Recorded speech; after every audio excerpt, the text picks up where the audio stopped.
Hello everyone, myself Dr. Vivek H. Patel. I am presently working as a junior spine consultant at Indore Spine Center. So my topic is percutaneous transforaminal endoscopic lavage and biopsy for lumbar spondylodiscitis. Can it be definitive management? So tuberculous spondylodiscitis continue to be a major problem in underdeveloped and developing countries. Clinical presentation includes severe back pain with or without sciatica. Radiological investigation revealed collapse intervertebral disc space with or without subtle erosion of the vertebral end plates. In more aggressive cases, there is substantial shortening and compression of the vertebral body due to osteolysis, finally producing instability or autostabilization. The purpose of this study was to evaluate the diagnostic and therapeutic efficacy of percutaneous endoscopic debridement with antibiotic solution irrigation in the treatment of patient with infectious spondylodiscitis. So coming to method, we use yes technique. All patients were in prone position under local anesthesia with monitored anesthesia care.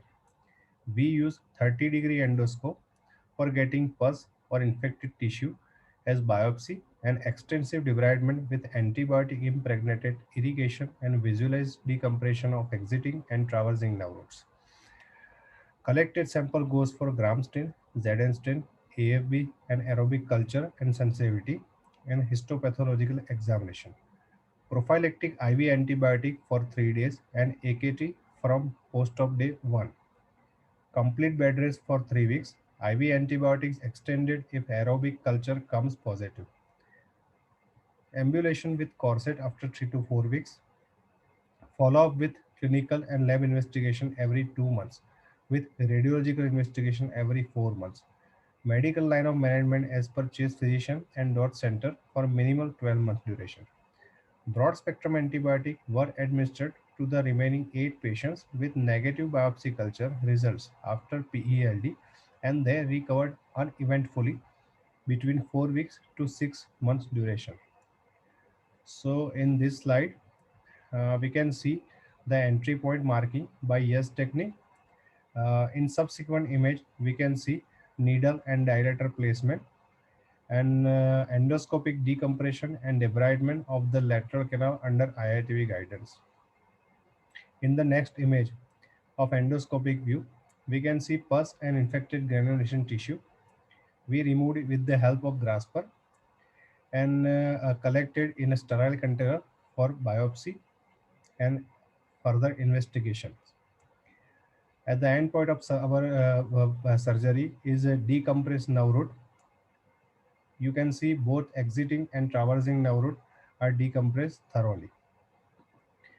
And pre-op and post-op MRI, we can see clearance of the epidural space in post-op MRI.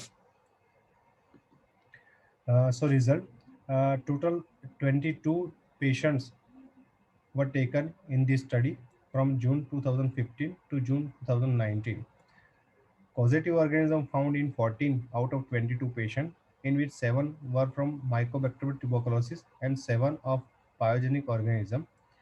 In pyogenic organism, we found 1 Salmonella typhi, 1 Pseudomonas, 2 cases with E. coli infection, 3 cases with Staphylococcus aureus infection, and 1 patient with mixed infection. Biopsy were inconclusive in 8 patients, in which broad spectrum antibiotics given. AFB detected in 4 patients, gene expert detected in 7 patients, histopathological examination positive in 4 patients, and bacterial detected in 5 patients. VAS score improved from 8.31 to 3.25, and ODI score also improved from 70.23 to 70.71. We didn't noted any major complication in our study. 3 patients with residual radiculopathy and dysaesthesia, 1 with sinus tract formation, and 2 patients later needed revision surgery as a definitive fusion surgery. So on conclusion, percutaneous transforaminal endoscopic lavage and biopsy is an effective, rapid, safe, and minimally invasive surgical technique for treating infectious spondylodiscitis and should be considered prior to extensive anterior surgery in selected cases of spinal infection, as it may turn out to be a definitive treatment modality. Thank you.